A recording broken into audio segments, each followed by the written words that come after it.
Manna ilə Asurlar və Babil ilə Midiya dövləti birlik ittifaq quraraq vuruşur və nəticədə bu Madlar ilə Babillərin qələbəsi ilə yekunlaşır. Yəni dolayısıyla Manna dövlətinin süqutu Mad dövləti ilə bağlıdır. Yəni Manna dövlətinin üstündə Mada dövləti qurulacaq. Yaxşı, Mada sözü necə formalaşıb? Dilçilər, tarixçilər iddia edir ki, Mada sözü ola bilsin ki, İran dilində olan orta sözündəndir və orta ərazidə olan bir dövlət mənasında ola bilsin ki, Mada sözü deyilibdir. Bu, İngilis dilində olan middle sözü ilə eyni kökdür. Lakin Mada sözü necə formalaşıb?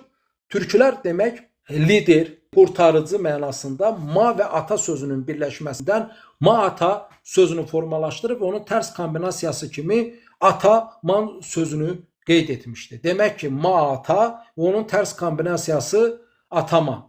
Və biz mata sözünü həm eramızdan əvvəl 7-ci əsrdə Midiya, Mada dövlətinin adı kimi görürük. Həmçinin daha sonra Hun rəhbərinə Mada deyildiyini görürük. Və Çin yazılarından da bəlli ki, burada ona verilən Mada daha sonra verilib. Yəni o, demək Hun ittifaqını qurur, bundan sonra ona Mata, Mətə deyilib. Yəni dolayısıyla Midiyada olan Mada sözü və Hunlarda olan Mətə sözü, Mətəxan sözü eyni sözdür və ma-ata, mənlik olan mə ilə ata sözünün birləşməsindən mənlikli ata, günümüz mənasında rəhbər, qurtarıcı mənasına gələn sözdür.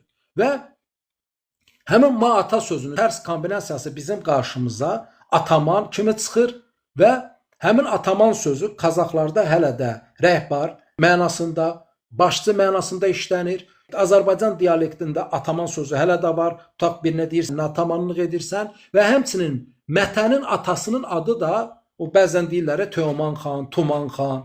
Əslində nədir? Həmin ataman sözündən başqası deyil.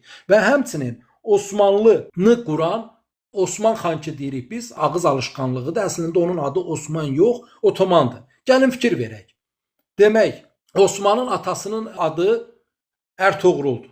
Ertuğrulun atasının adı Gündüz xandır. Necə olur ki, fikir verin. Demək, Gündüz Alp, onun oğlu Ertuğrul bəy, onun oğlu Osman Qazi, onun oğlu Orxan Qazi. Yəni, fikir verin, ardıcıllığa baxdıqda görürsən ki, ortada hələ İslami ad yoxdur. Əslində buradakı Osman Otomandır. Hansı ki, ingilislər də onu Otoman olaraq yazır. Səbəb nədir ki, onu Osman kimi oxuyurlar? Çünki ərəb dilində B, T, S yuxarıya baxan S formasındadır, nöqtə ilə ayrılır. Yəni, dolayısıyla ərəb dilində B, T, S səsləri eynidir.